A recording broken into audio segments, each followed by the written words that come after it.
Hi, everybody. My name's Johnny, and I'm an alcoholic. Hi. If you would all join me in the Serenity Prayer, please.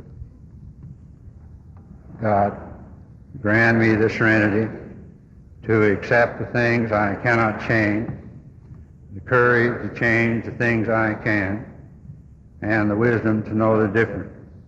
All right. When you came in, I hope you came in, you were given one of these little folders with a picture of Papa on it. And to give you a little history in the background of this picture was taken at Palo Mesa on the weekend that he made the 6 tapes that the book, A New Pair of Glasses, is taken from, and also the caption on the inside of it is taken from that same book. So you'll all know it's something for you to take home to remember him. And I'd like to call Harvey A. from West Covina to come up here and read the 5th chapter.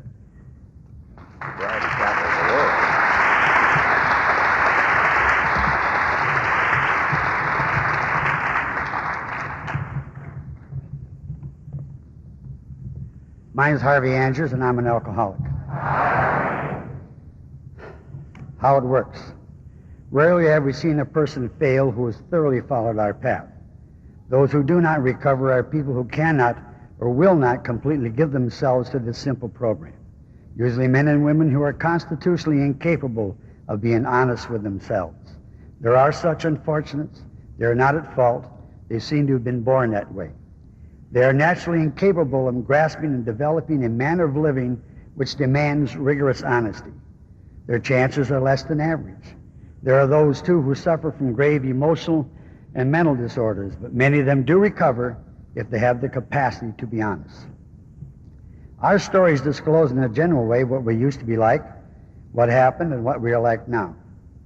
If you have decided you want what we have and are willing to go to any length to get it, then you are ready to take certain steps. At some of these we balked. We thought we could find an easier, softer way, but we could not. With all the earnestness at our command, we beg of you to be fearless and thorough from the very start. Some of us had tried to hold on to our old ideas, and the result was nil until we let go absolutely. Remember that we deal with alcohol, cunning, baffling, powerful. Without help, it is too much for us. But there is one who has all power. That one is God. May you find him now.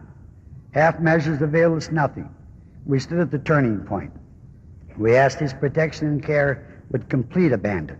Here are the steps we took, which are suggested as a program of recovery.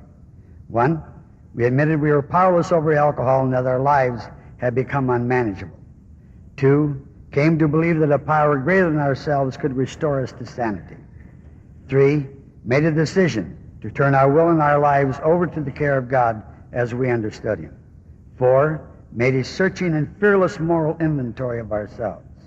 5, admitted to God, to ourselves, and to another human being the exact nature of our wrongs. 6, we're entirely ready to have God remove all these defects of character.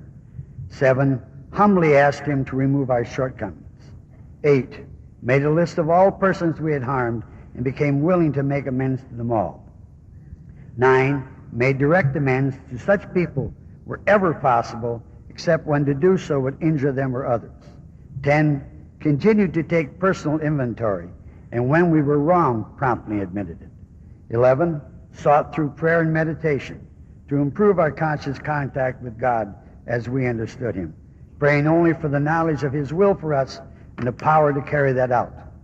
12, having had a spiritual awakening as a result of these steps, we try to carry this message to alcoholics and to practice these principles in all of our affairs. Many of us exclaimed, "What an order! I can't go through with it." Do not be discouraged. No one among us has been able to maintain anything like perfect adherence to these principles. We're not saints. The point is that we are willing to grow along spiritual lines. The principles we have set down are guides to progress. We claim spiritual progress rather than spiritual perfection. Our description of the alcoholic, the chapter to the agnostic, and our personal adventures before and after make clear 3 pertinent ideas. A, that we were alcoholic and could not manage our own lives. That probably no human power could have relieved our alcoholism, see that God could and would if sought. Thank you.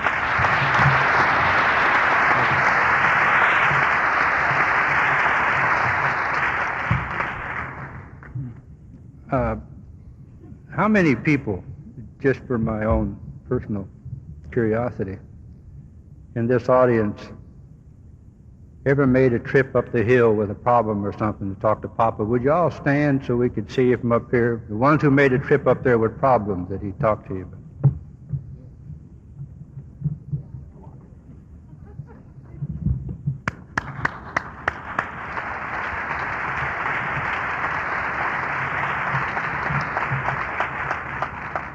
As you know, we're gathered up probably in this memorial meeting for our beloved Chuck, who's gone on into the other room.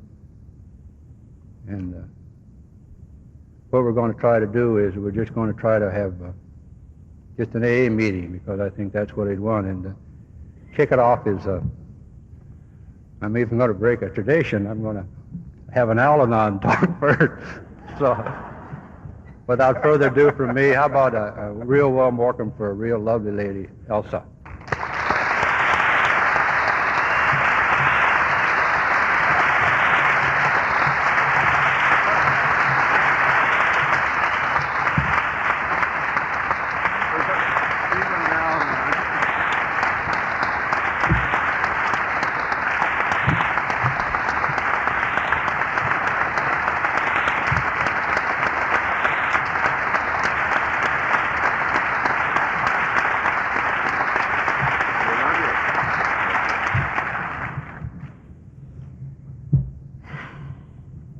Somebody just said to me, "We love you, but you guys don't know how much I love you."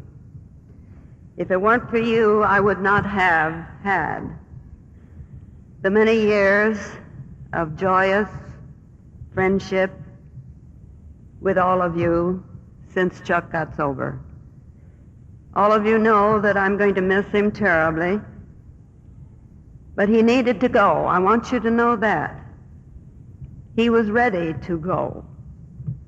The last 3 days that he lived, all the necessity to get well and to be left, and he was ready to go. And when he was ready to go, he went. And he was sitting in his chair in the living room where he loved to be, looking out at the ocean that he loved so well, and Catalina Island that he speaks of so often. So maybe you and I can together allow him the freedom and the joy of walking to another room. God bless you all.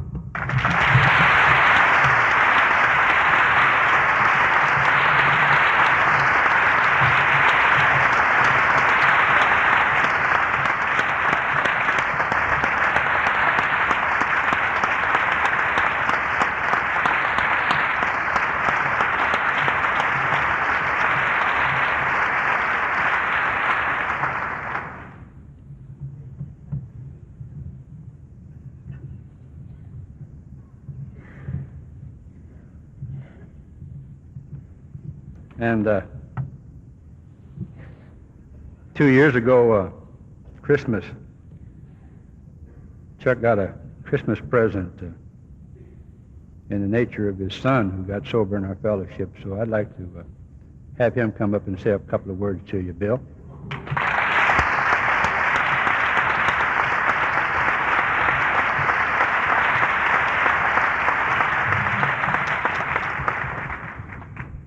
My name is Bill C., and I'm an alcoholic.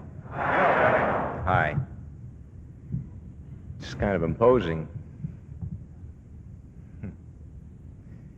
I know Mom expressed it, but before I forget, I want to express to all of you the great strength of the love and sympathy and consideration that's been expressed to the whole family. It's been a marvelous thing to feel it. Don't have to say anything, you just feel things in this organization, and it comes through, and it's beautiful. And I thank you, and my mom thanks you, and my brother thanks you, and my daughter Carol thanks you, and the whole family. The memories I have of Dad are many and varied. I've seen him. I was 18 years old when he sobered up, so I saw a lot of his tongue-chewing, babbling idiot phase. And he was. But he operated beautifully in between those periods, somehow. Then he came to this program back in 1946, knowing he was going to die, and he wanted to set the record straight. And he spent almost 39 years doing just that, setting the record straight. He's seen to it that Mom's taken care of, that all things are well with her forevermore. He saw this black sheep prodigal son come back to the fold and join up. I became one. And incidentally, I love it. I wouldn't be anyplace else but right here with you people right now. And that's a beautiful feeling, to know you're where you belong, with the people with whom you belong. He saw his youngest son achieve the pinnacles of his profession. He'd be here, except he's in Zimbabwe or someplace, and shooting a movie, a sit-down movie, which is great. And he saw all that, and he said it was well, but I think he hung on for a while longer, because he had a granddaughter that was to him the daughter that he'd never had, he and Mom had never had. And she was out there shooting it up and doing her thing and pretending. Well, she's got 100 days on the program today.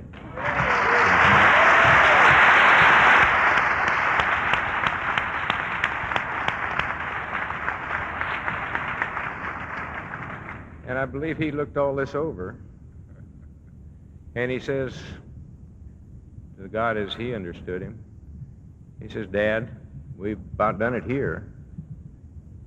Let's go on to the other place and do some more. Let's get to work. And I was talking to Clancy a little bit before the meeting, and something occurred to me that I had been thinking about a lot, and that's when Mom and I sat there in the living room on that Friday when he walked into the other room. And when I got down there, he was in bed, and he looked bad, and he'd had a stroke, and his mouth was pulled over to the side, and just didn't look good. And Judy, the nurse, I helped a little bit. We got him into his chair and got him looking at his view like Mom was talking about, and we watched him go. And I'll be darned if that mouth didn't go back to normal, and he looked at peace. And that was beautiful. And but for this program,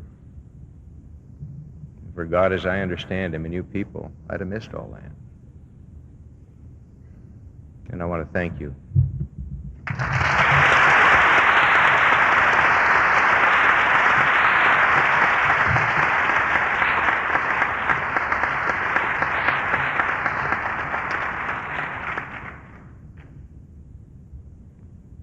Eddie?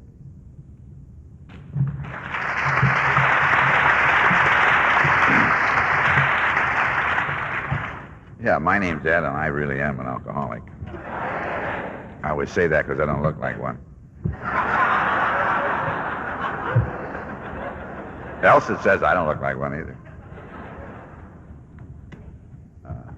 My wife, Jenny, Elsa says the casserole was terrific. Right?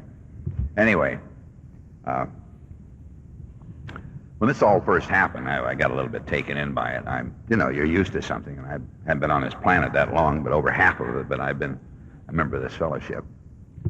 And I've always had a man either in Beverly Hills or Laguna Beach that, I don't mean I called him all the time or I followed him around like a little puppy, but I knew he was there, and that's really all that counted in a fight. But the reason I didn't like to call him is because he would give you dumb answers like, like stay close, or he would draw you a circle,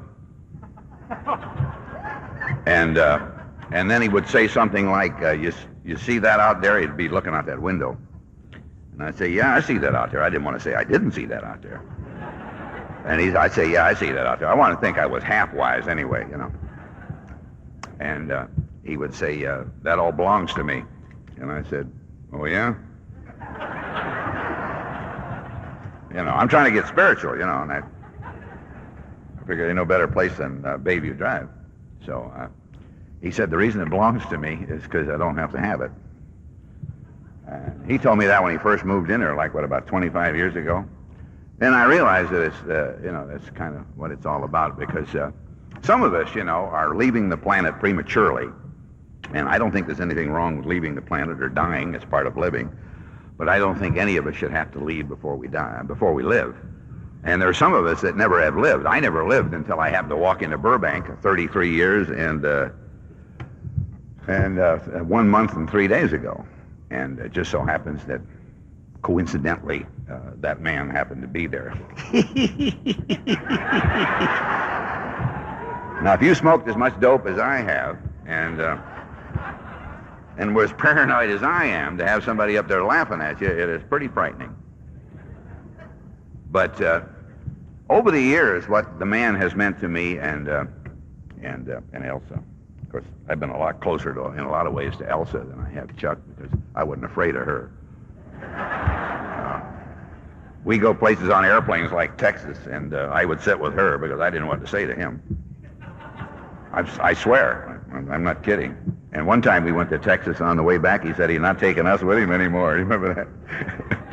Because we were funny. and he cried that meeting. Remember the whole meeting? He cried. Really, that was back in '57. We're going to Arkansas. Well, I'll tell you. But what that man has meant to me over the years, and I really become aware of it today in a subtle way, and I won't go into it, is that Alcoholics Anonymous is such a subtle, individualized program. Chuck used to use such expressions that at first used to turn me off when I used to hear him say them, because I didn't know what they meant. They're too simplistic. Like I have a God of my very own. That sounds like, oh, come on now, how about cut me in? You know what I mean? And I never knew what he meant, and what he was really saying. And anybody that is that simple is going to be misunderstood sometimes, particularly by grassheads like me. Okay? And what he's saying, and what he has always said, and what he was the epitome of, as far as I'm concerned, and I see this in him now, I see it better now than I've ever seen before, is that Chuck was one of the few people I know in the Fellowship of Alcoholics Anonymous who was himself. He was himself. He was himself. He was not a clone. He was himself. I have never seen anybody that was more himself than he was. And what he was trying to tell me from the very, very beginning, Ed, you're okay. You just keep coming back and become you, and that's the last thing I want to be, is me. Because I don't like me. But I find out that what I am, created by my Creator, my very own God, I am my own very own God now, is that I'm beautiful. Always have been. But you see, I'm the last to know. Now, when I went to see Chuck in the hospital, the last time he was at Hogue, I didn't think he was really paying much attention to me, I mean, it's me, Eddie, the grasshopper. Hi there, And I don't know what it is. I'm sure that some of these other gentlemen up here felt that. But all of us, I think, have always felt like we'd like to win a special little spot. That to where when you would call, he would say, I'll drop everything, Eddie's coming up. Never happened. And so I could see that he needed rest, because the man said he wasn't going to be there by midnight, which was months before he actually went into the other room. And I'll never forget, he had tears in his eyes. Elsa had been there, but she had left. She had gone someplace. And my wife, Jenny, and me were there. And I started to leave. And I looked down at him, and he had great big tears in his eyes. And he had that little smile that I've seen, that the reason I'm alive today. And I started to give him a kiss on the forehead, and I wasn't going to cut it with him. He wanted to kiss right here. So I gave him a kiss on the mouth. And I pulled back, and he looked up at me, and this is what he said. He said, you remember this. I have loved you for a long, long time. And I get to thinking, isn't it fantastic that people love you when you're nothing? They love you when you think you're nothing, and they keep loving you, and you keep loving you until you keep coming back and say you dumb little things like stay close, find your very own God, work the program, share whenever you can, read the big book and all that dumb stuff. And years later you find out that the reason they loved you is because you were beautiful all the time, and that the program of Alcoholics Anonymous is epitomized by a man like him who is the epitome of simplicity and love. And guys like me, I'm here today because I happened to walk into a room in Burbank over 33 years ago. I was about to leave the planet, and instead of leaving, I stayed here to learn to live and learn to love. And the one thing I have today, I may not have anything else. I'm nobody. I don't, I'm in a. There's a 150. 1,500,000 people in the world don't even know who I am.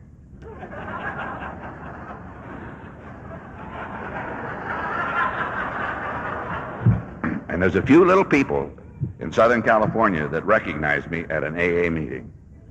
I work for a newspaper right now, and there's nobody in there except one drunk who went to a meeting once, and he won't talk to me.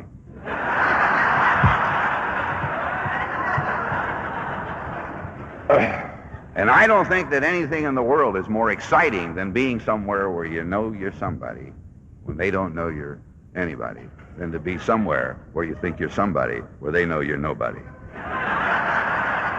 So I'm nobody that's getting better, and it's a lot in part due to my loving friend. Now, my dad is gone, but my mom is still here, so she'll be hearing from me from time to time. Thank you very much.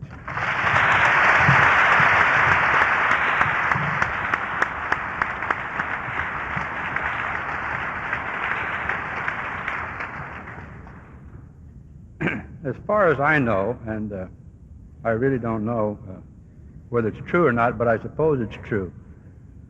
The next lady that I'm going to call up here to this podium, as far as I know, she can correct me, is the oldest sober lady alcoholic in Alcoholics Anonymous, I think.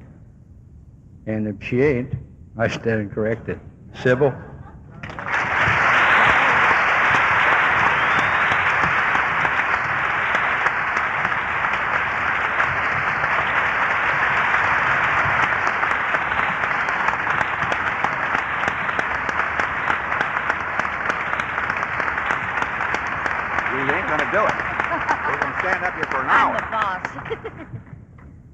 She's not the oldest. She has the most sobriety.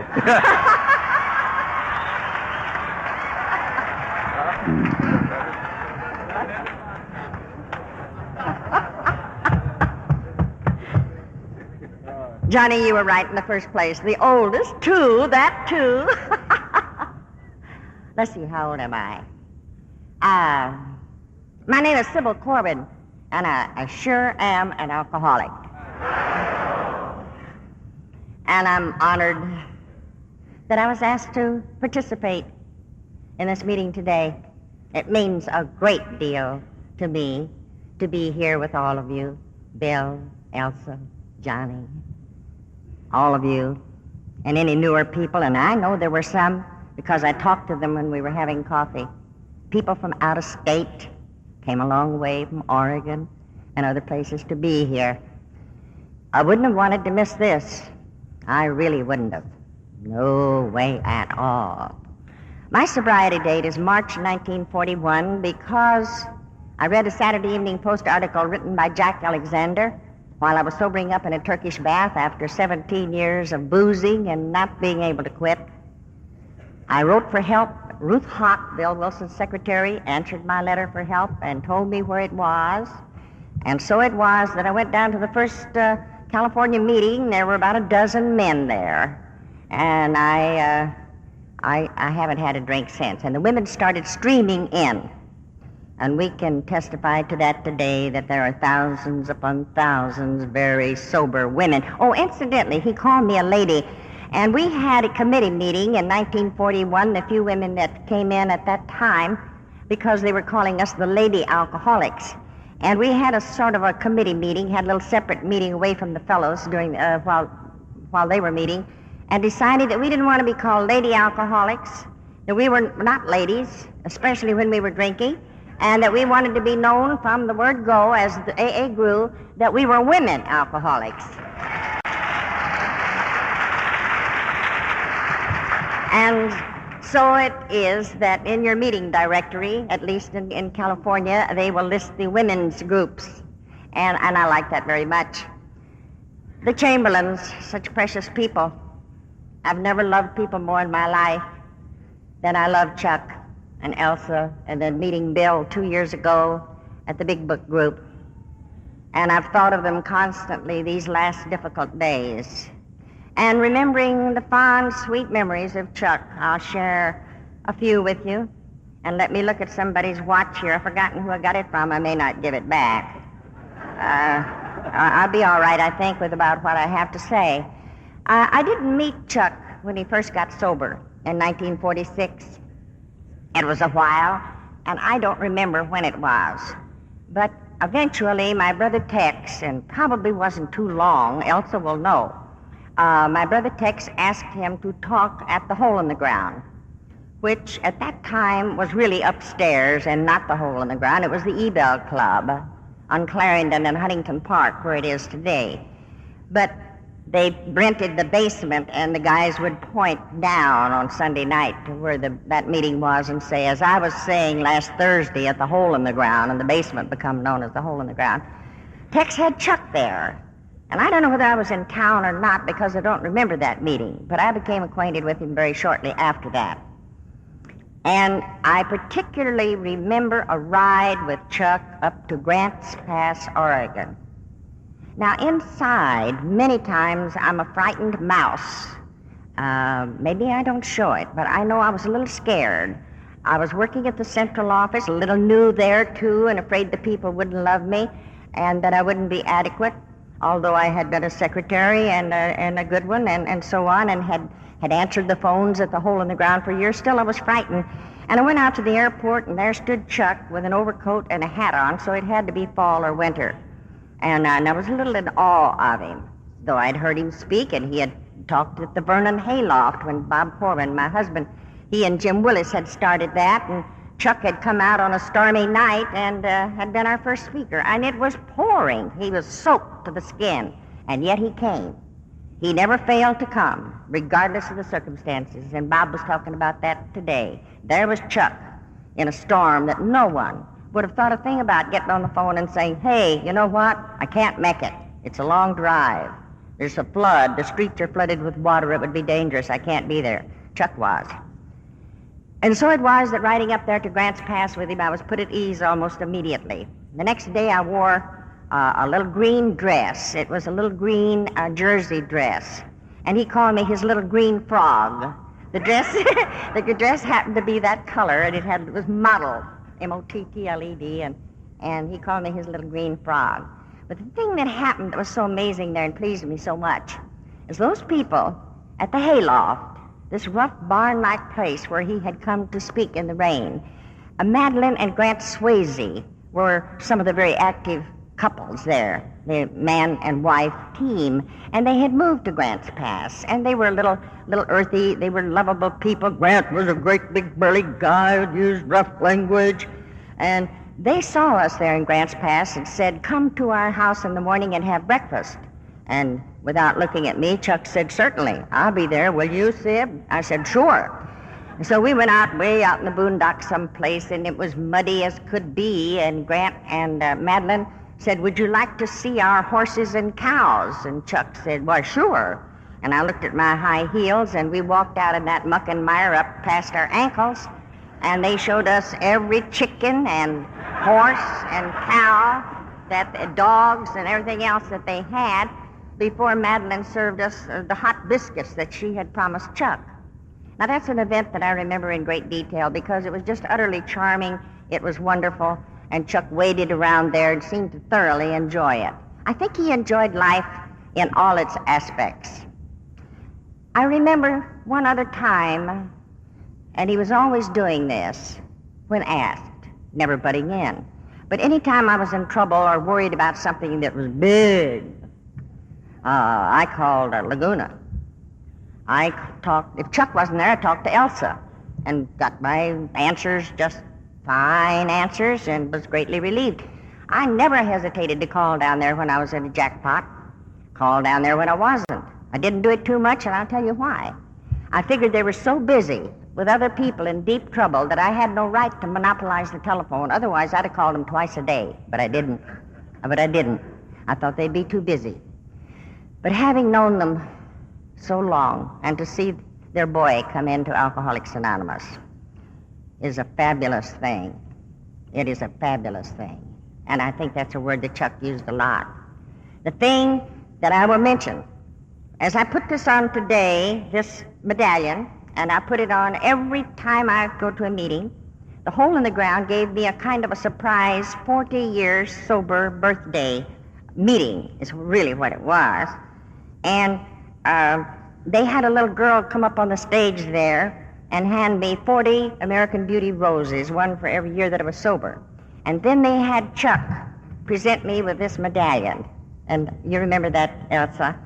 And it has XL on there for 40 years. And I couldn't believe it was me. It was like I was looking at a movie of, Mary Pickford or whoever. It just couldn't be me, a sleazy little drunk that was down on Skid Row sometimes when I couldn't get booze, or drinking Padre wine from a drugstore, and you never heard of that. I hope you never do. But that's the way it was. And I was always so comfortable every time that I could be near them or with them or on the phone in person. And I want to tell you in closing what I was thinking about as I was sitting down there today. We haven't heard the last of Chuck. Do you realize that when he came in, as far as I know, we didn't have tape recorders, did we, Eddie? I don't think so. At any rate, now, for the rest of our lives, and long after we're gone, all of these drunken kids out there and their kids' kids will hear tapes of Chuck's. I don't know how many years ahead that this could possibly go, that they will be hearing his talks. And I think that that is a permanent thing that I've just said, that it will always be thus. Oh, I love you all so much. I love you especially, Elsa. And Bill, Johnny, you're so good to me. And Clancy is good to me. Everybody is, and I don't deserve it. But I'll take it. I love you all. Thank you very much.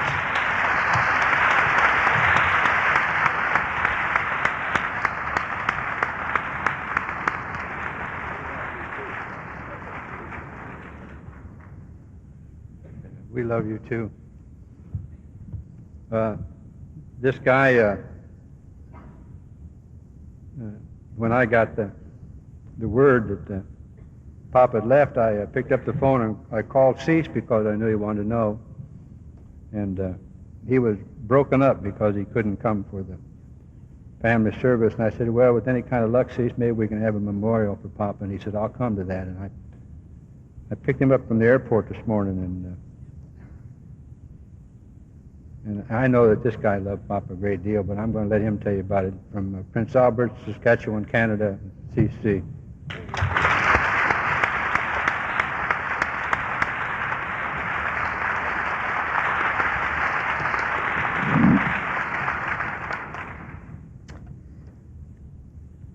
My name is Cease Coggle. I'm an alcoholic. And I've had some big things to do in my life. And I've been not around this program. I feel I've been in this program since January the 16th, 1952. I've been privileged to be with you people in California many, many times. Probably the toughest jobs I've had to do in Alcoholics Anonymous was in Lubbock, Texas. They flew me there to introduce Chuck.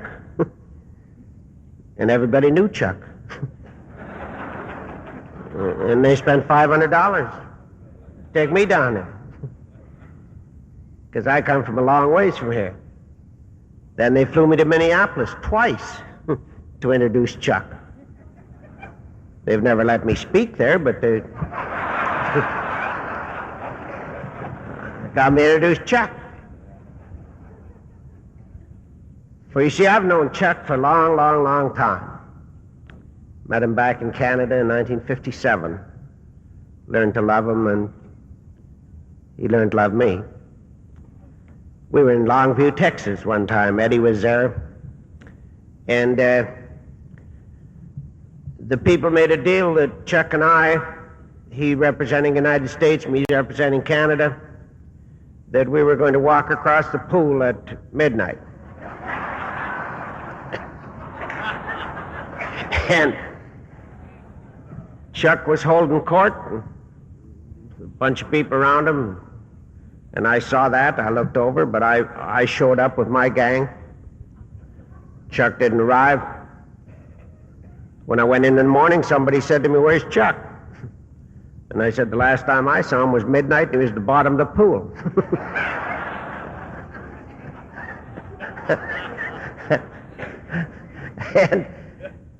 and I have had so many great times with this man. But the worst time I ever had with him was, I think, 1970, 71 or somewhere. I spoke at San Diego at the Southern California Convention. I went to spend a few days with Chuck and Elsa.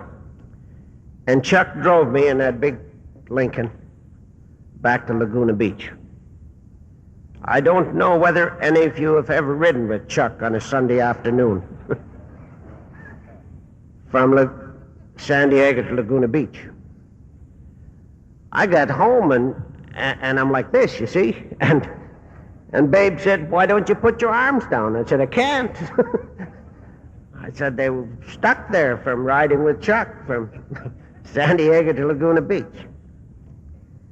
You know, this afternoon we talked about Chuck going to the other room. And I just want you to visualize this. Saturday afternoon up there. And Chuck already has called the meeting to order. Al Marino's arguing a bit with him. They've probably invited Willie and Bob along too, come to the meeting. Probably Clarence Snyder is arguing of who's the oldest member up there. And my friend Mac Cheater is saying there's no problem, everything's going to be all right. And they're having a great meeting. And they're probably all saying, "Well, we got those people down in Long Beach doing exactly what we wanted to do on a Saturday afternoon." And isn't it great that we can remember them that way? Because that's the way that they were, and that's the way that they are today. And that great roundup up there is probably well attended tonight at that meeting by a bunch of people that left us a legacy, by a bunch of people that showed us the way. And they left us just a whole lot of work to do. Because I can remember many, many, many years ago in Swift Current, Saskatchewan, Canada, Tommy Myers, who is also at that other room now, and Chuck and I driving out into a wheat field, and Chuck telling me that to get ready, that I was going to be gone from home every weekend. And that was the purpose in life that probably God had given to me. And I have never argued it, because I know that that was probably the only purpose the good purpose in life I've ever had. And Chuck taught me something else. And I tell the story, and I told it when I introduced him at different places. It's a story, and you've all heard it, about a great actor that was asked to say the 23rd Psalm at a great meeting, something like this, and how he went home and rehearsed it, and how he stood in front of the mirror, and how he taped it as any great actor would do, and to get it absolutely perfect. The Sunday before he was supposed to say this 23rd Psalm, he went to church. And quite by coincidence, the minister said the 23rd Psalm. The great night arrived, and the great actor said the 23rd Psalm, "Lord is my shepherd, I shall not want." And when it was all over, he received a standing ovation. And he came back up to the microphone and he asked the people to be seated. And he said, I have a friend of mine in the audience who is my minister. And I'd like him to come up and say the 23rd Psalm. And the minister came up and said the 23rd Psalm the way it's supposed to be said, from the heart and not from the mouth. And when it was all over, there was no great standing ovation or anything. There were a lot of tears in a lot of people's eyes. And the great actor once again went to the microphone and he said, you see, the difference is that between my minister friend and myself is that I know the sheep, but he knows the shepherd. And Chuck taught me how to know both the sheep and the shepherd. And I'm sure he's taught many of you here today that we are very, very, very privileged people, every one of us. And let's never forget it, that we are privileged to know both the sheep and the shepherd. Thank you very much.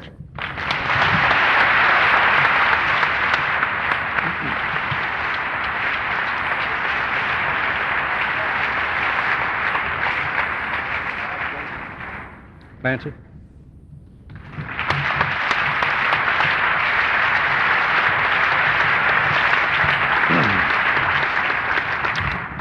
My name is Clancy Imisland, and I'm an alcoholic. And I feel very privileged to be on the stage today with a lot of distinguished people whom I respect and admire, and I see them out in the hall. It's a remarkable occasion. And I have because I'm kind of a streak of negative is in me. I was sitting here thinking, I hope all the people who aren't here feel as good tonight as those of us who are here will feel. Because there are people here from all over the Western world, and I'm sure there are this many people within 3 miles of here who found it inconvenient. And that's why I want to stay with the activists who are willing to take the actions. And that's what I most respected about Chuck C., is that he was an activist. When I was new, I never liked him as a person. He was such a smiley, greasy. First time I ever heard him talk was in the 6300 Club on Thanksgiving, 1958. And he swept in. And, you know, when you're living in the backseat of an abandoned car and you have no front teeth and you can't find anybody in the club who wants to sit down with you, it makes you crazy to have someone come in who is loved. You could just hear the hum. It's him. Oh. And I thought,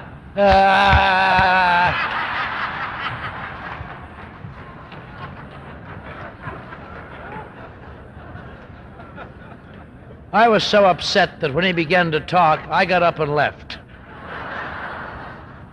As I've often said, I don't know if the meeting continued or not. They may have.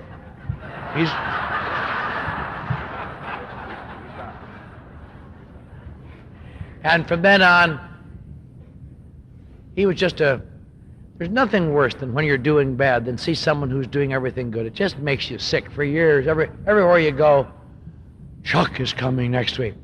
Oh, are they? It's really funny. And I had a sponsor who was very strong, and he finally died when I was a couple of years sober. And he had done me a lot of good. He had given me actions to take, and he had told me, if you don't take these actions, you'll get drunk. And after a couple of years, he stopped taking them. After I was a couple of years sober, he was 15 years sober, and he stopped taking them, and he got drunk, just almost like an exclamation point. See what I mean? You know.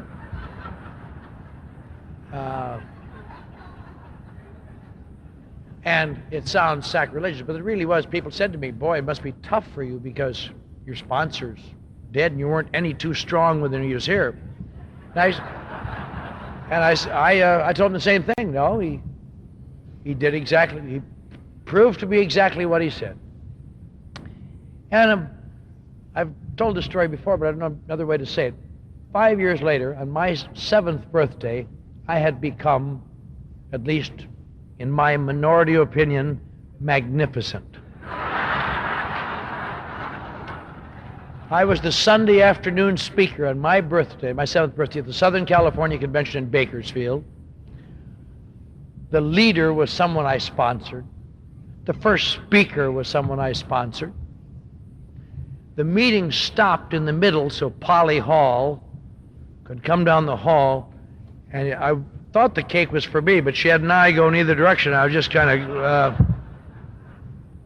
She brought me a cake for 7 candles, and I didn't even realize what a thing this was. I just thought, just my due, you know, okay. Thanks, Polly, now get out of here.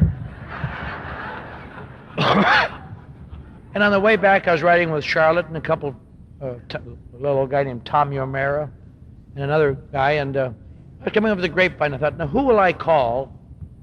Who would I call if I got in trouble? I haven't had a sponsor for 5 years. I thought, I went through all the names I knew in AA, and not one of them were up to my standards. I thought, maybe Bill Wilson. And then I thought, no, I don't like his position on niacin.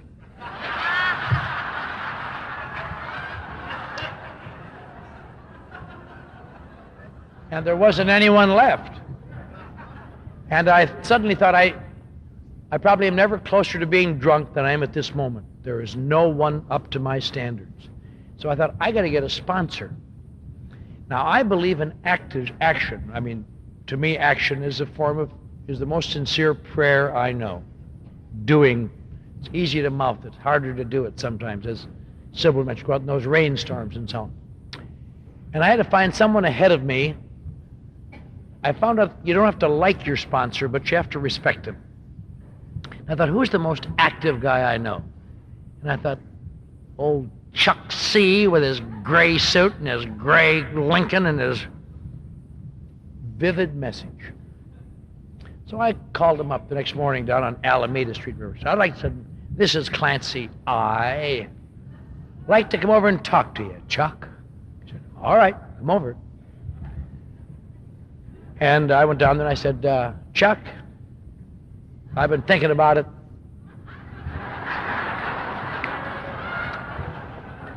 And I'd like to ask you to be my sponsor. And he said, my goodness, I was at Bakersfield yesterday afternoon and heard you speak. And I thought maybe you were coming down here to offer to be my sponsor. And it all went to hell after that forever. And he didn't much approve of me. So I spent the next 10 years working to get his approval. I did a lot of things to get his approval. I'll tell you how bad, you know, after working at it 10 years, in that book, A New Pair of Glasses, he gives me a barely acceptable mention.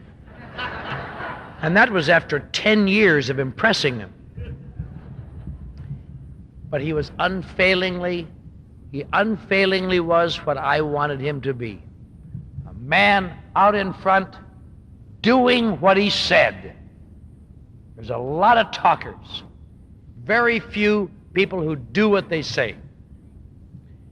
And in a sense, it's really inspiring. Sometimes it's such an aggravation. I mentioned this at the family service, but it just always held up to me as how it can work the other way. I was working down in an advertising agency downtown. I'd had a terrible week. It was the middle of the summer, and it was hot. I came home on that freeway, and drivers were goofy. I looked at my calendar, I had to go to someplace like Oil City or some outside of Bakersfield, where Bakersfield is beyond any length, then outside of that. And I thought to myself, you know, this is not normal living. book says return to normal living. I'm tired and I'm hot, and every driver on the road is a craphead today, and even Chuck can understand that. And I called him up. I said, Chuck, I want to talk to you. I'm supposed to go to Oildale tonight. He says, I can't talk to you right now. I'm on my way to Big Bear. Give me a call tomorrow. What a craphead. Get up. I'll tell you, I drove to Oildale thinking, that smarmy old puke. But that's what people like me need, is someone out there to do it. And the one other thing that I most remember about Chuck, and again I mentioned this before, he had absolutely no standards of who he should grant audiences to. I have talked to him again and again. I have said, Chuck, that guy is a phony. He's a goof. Don't talk to him. Just God's kid. I'm like one of these immigrants. As soon as they get to America, they want to raise the immigration rules, you know. But he talked to, I work in a Skid Row mission. I talk to everybody, but there are some people I wouldn't talk to. But he talked to everybody. It just made me terribly cross. Come on, Chuck, have some standards for Christ's sake. I don't like him. Don't talk to him. Makes you just crazy. And I was thinking about this when Chuck passed away. He's going to leave a tremendous hole in this world in AA. I would say that probably outside of Dr. Bob and Bill, he probably was the best-known AA that ever lived. Ever in the world. We take him for granted, but that's what he was. Cecil is well-known, known all over the world. Johnny's well-known all over the world. Eddie's well-known. Sybil's known. Bill, nobody ever heard of Bill. It's all right. No.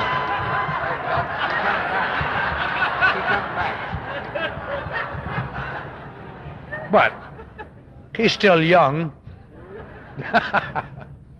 But Chuck was the best known man in the world in AA. And you know, they always say a prophet is without honor save in his own town.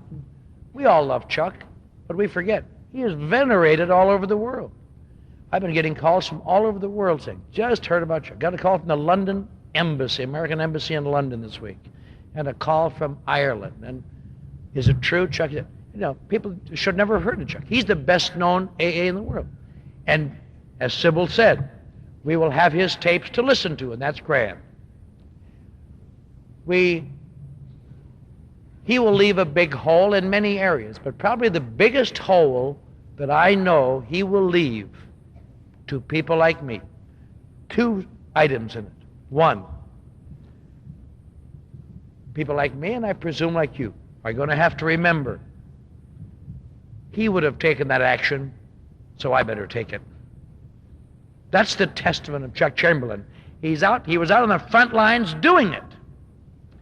I know a month or two ago when he was so sick, and I said, don't come up to our group on Halloween. It's too far to come.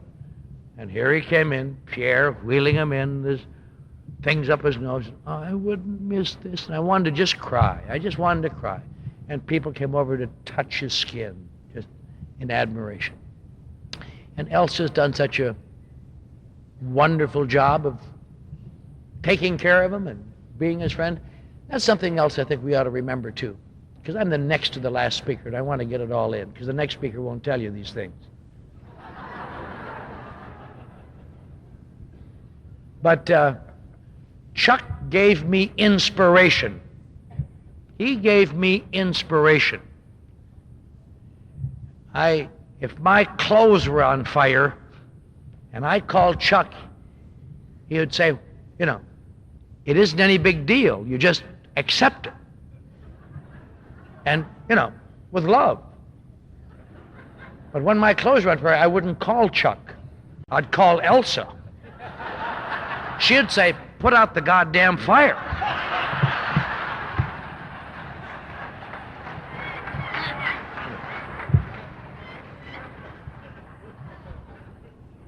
I never wanted to get any facts from Chuck. I wanted to get facts from Elsa. Inspiration from Chuck, facts from Elsa. Just always the way it was. But he will leave a big hole in inspiration to all of us. But we can remember it, and we can carry it forth to those who come behind us. I feel a little sad because there's a lot of people in our group who know Chuck Chamberlain, but they know him as an old, sickly, feeble man.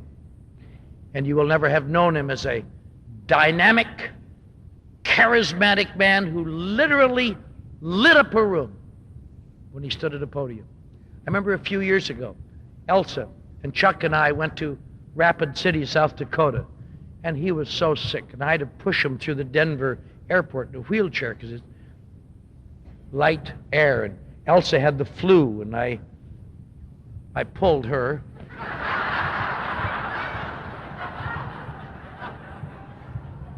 And I never got a tip or nothing.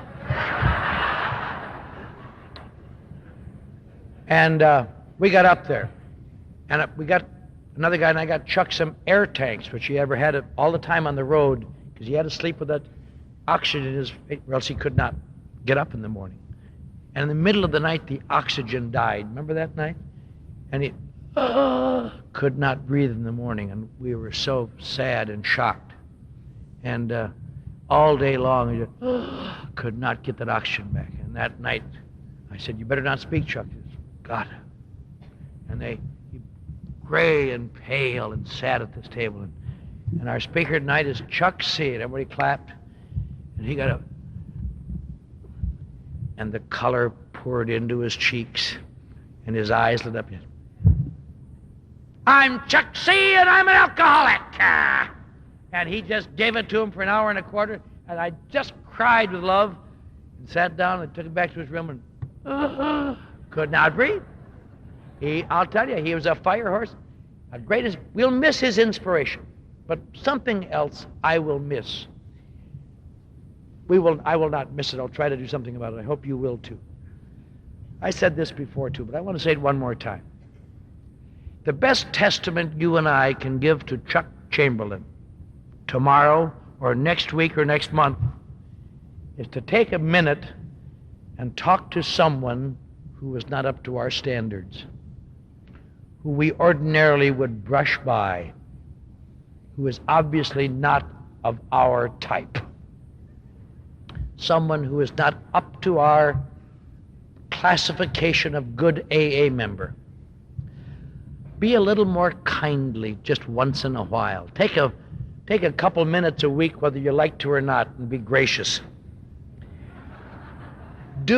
Make that little effort, the extra handshake, the extra pat on the back, because I'll tell you, all of us doing it together may fill that hole, but it's going to take all of us, because he did it for everybody, and people like me do it for hardly anybody.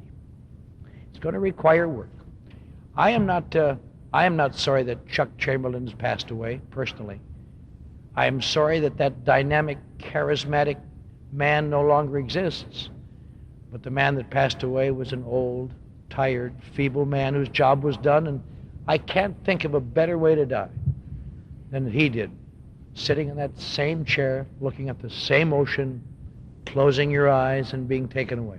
We should know that there's a God by that reward that Chuck C. got from the God he believed in. So I think what we can do, when we hear the next speaker, the closing speaker of today's meeting, let's think about being kind. And maybe, no, you don't know what I mean. I know what I mean, but you don't know what I mean. When you hear the next speaker, you will understand what I mean. Think about being kind after you leave here, of maybe making sure you take the action you said you would take, even though it's inconvenient, of doing the things that we were taught by perhaps the best AA you and I will ever know. That's what we can do for him. Thank you.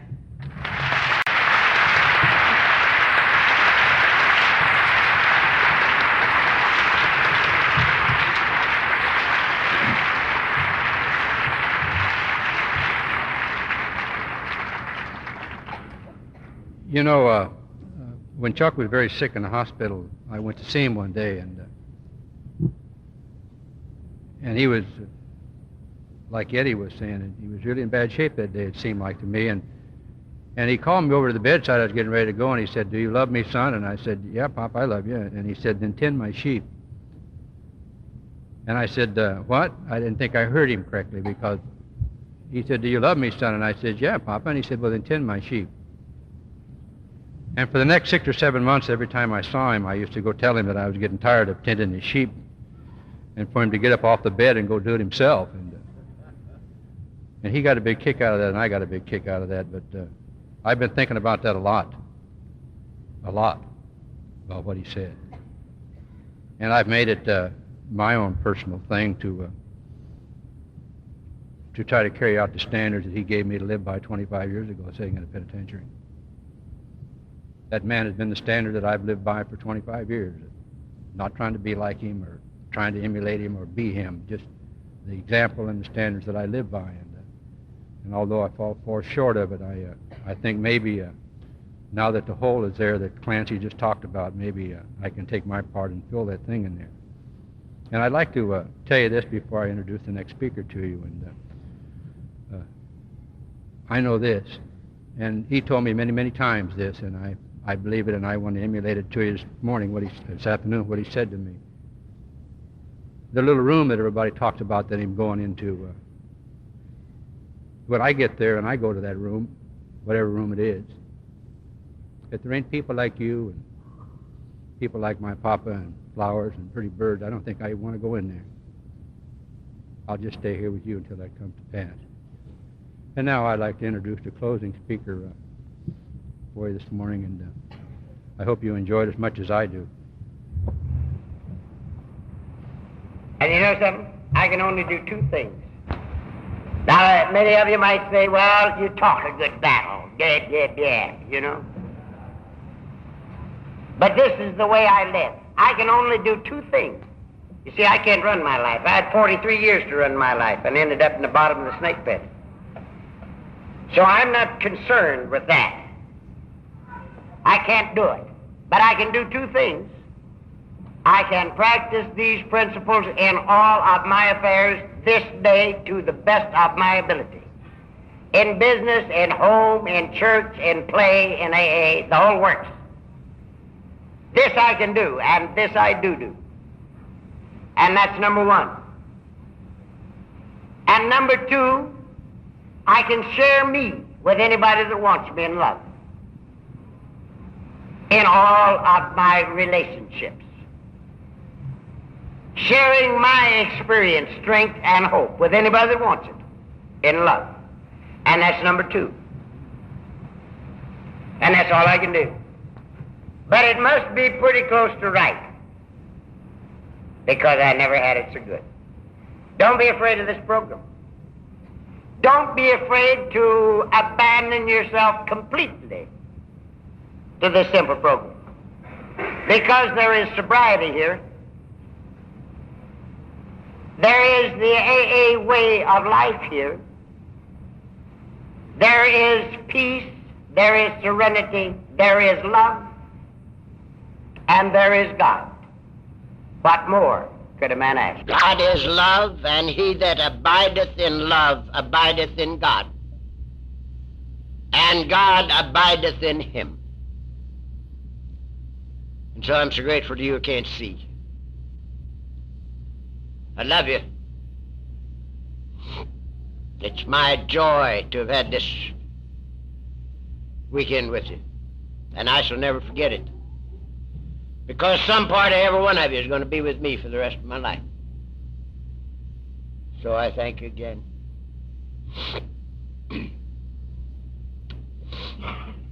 And all I have to do is to look in the eyes of a bunch like this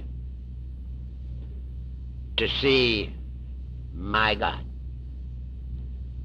God bless you. Thank you very much.